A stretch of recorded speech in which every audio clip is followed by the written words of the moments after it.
नमस्कार दोस्तों। आज हम बात करेंगे ओसीडी, ऑब्सेसिव कंपल्सिव डिसऑर्डर।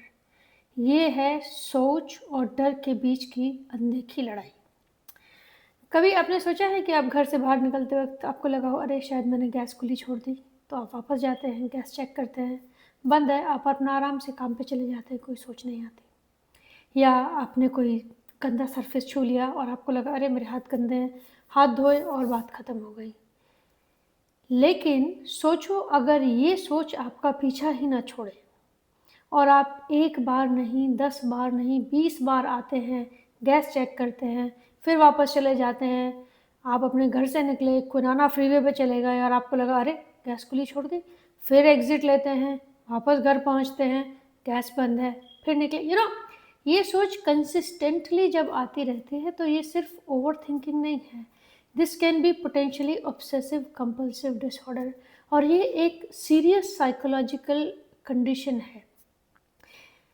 असल ओसीडी में और ओसीडी जो सोशल मीडिया पे है या जो इंस्टाग्राम पे है उसमें बहुत फ़र्क है। अगर कोई परफेक्शनिस्ट है या किसी चीज़ को बहुत करीने से रखता है या सफाई करने का बहुत शौक है तो वो उनका शौक भी हो सकता है। It can be their personality trait. But when somebody is living with OCD, they can't help it. उनका जोर ही नहीं चलता। Living with OCD is like living with a monster जो आपको consistently haunt करता रहता है। अब इसको समझें। ऑब्सेसिव कंपल्सिव डिसऑर्डर, एक थॉट आती है, वो आपको ऑब्सेस करती है कोई पर्टिकुलर चीज़ करने के लिए। ठीक है, तुम्हारे हाथ गंदे हैं और उसको, वो जो कंपल्सिव थॉट है, आप एक बिहेवियर करते हो, आपने जाके हाथ धोए। ठीक, अब डिसऑर्डर क्या है कि वो थॉट दोबारा आती है, आप फिर जाके हाथ धोते हो। कंसिस्टेंटली आपके अंदर वो थॉट आती है, आपके अंदर एंग्जाइटी आती है, आप जाके हाथ धोते हो और वापस आ जाते हो। Right, so what happening here is, आप जो ये बिहेवियर रिपीट कर रहे हो, this is to get relief from that anxiety. हाथों के साथ कोई दिक्कत नहीं है, लोग उस हद तक हाथ धोते हैं कि देयर हैंड स्टार्ट्स ब्लीडिंग।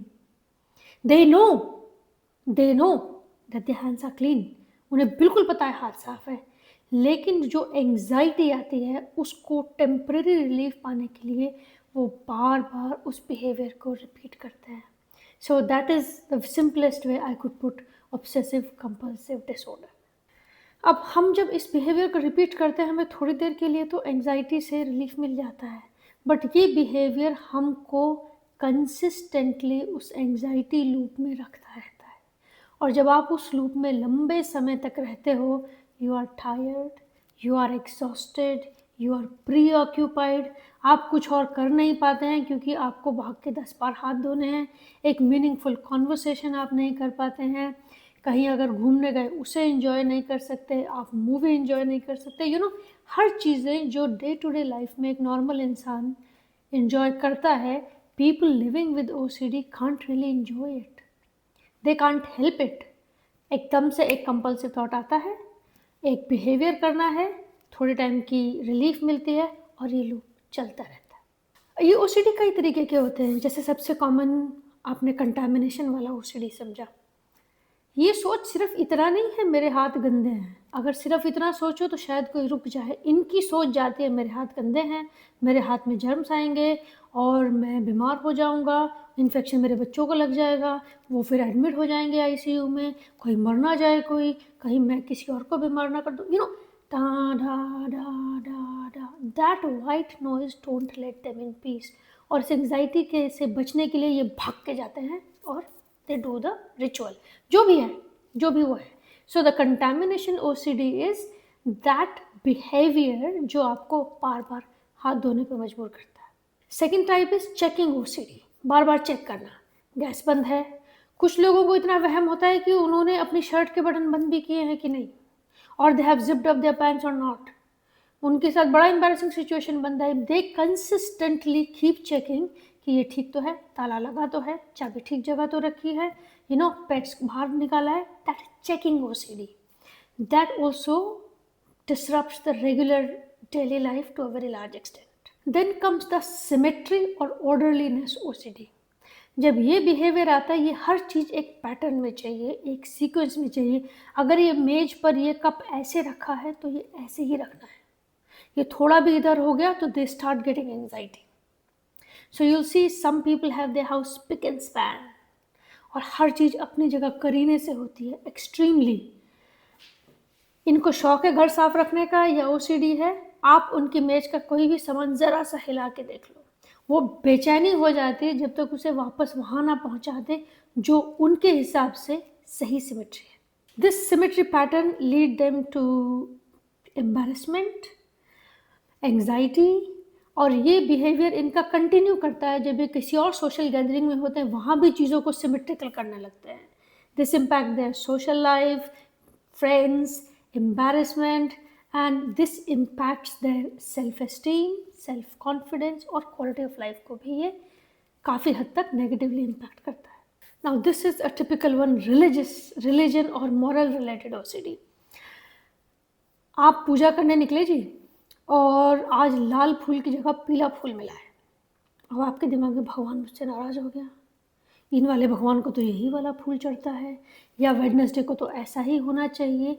वो रिलीजन और अपने फेथ को लेके इतने ज़्यादा कॉन्शियस हैं कि अगर मैंने कुछ गलती कर दी तो भगवान मुझसे नाराज़ हो जाएगा। And then they constantly keep repeating, 1 बार करेंगे, 2 बार करेंगे, 3 बार करेंगे, and this consistently live in this fear कि अब मैं नास्तिक होता जा रहा हूँ, अब तो मेरा ध्यान भी नहीं लगता, अब तो मुझसे मेडिटेशन भी नहीं होती, एक बार फिर कोशिश करते हैं। And this again consistently stay in the brain and keep them exhausted, tired and fearful all the time. This one, the last one is very unique OCD, harm OCD. इसमें लोगों को लगता है कि वो कहीं किसी को, दूसरे को नुकसान ना पहुंचा दें। I'll tell you an incident. This is from a real life story. एक लेडी थी बर्नी जब भी गाड़ी चलाती थी उसे लगता था कि जितने भी पॉट होल हैं और वो उनके ऊपर से अपनी गाड़ी गुजार के गई है, she has actually smashed a human being.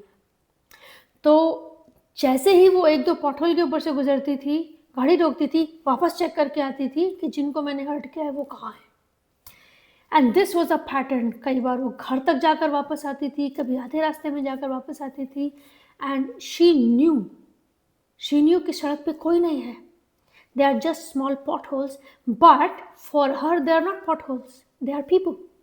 और वो उन लोगों के ऊपर रोज लगातार गाड़ियाँ चढ़ा रही है। Her engagement was at the verge of breaking. उसे लोग पागल कहने लगे।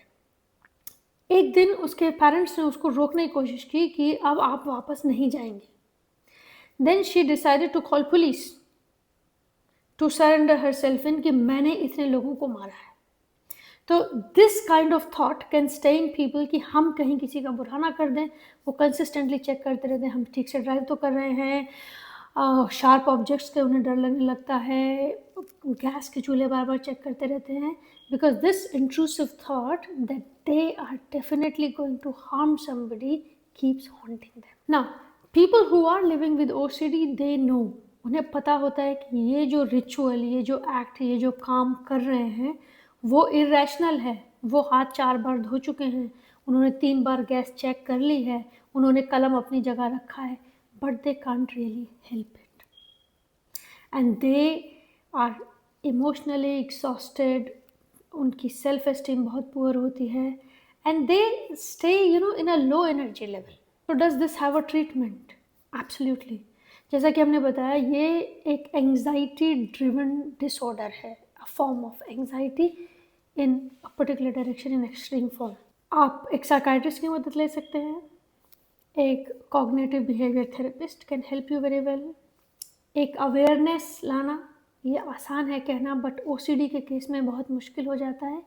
Exposure therapy, just to validate, to see it again कि ये क्या हो रहा है, धीरे धीरे डिसेंसिटाइज होना, these things can help. But if you know somebody who is having these issue, the best thing is consult an expert that can help this person to get free from their thoughts. कुछ चीज़ें family members भी कर सकते हैं या उनके साथ रहने वाले या एज अ फ्रेंड्स, उनका मजाक ना उड़ाएं और उन्हें ये भी नहीं कहें कि ये इसकी तो आदत ही ऐसी है। We have to be a little bit more compassionate जब वो अपने बिहेवियर या रिचुअल को रिपीट करते हैं, क्योंकि वो और कुछ नहीं कर सकते।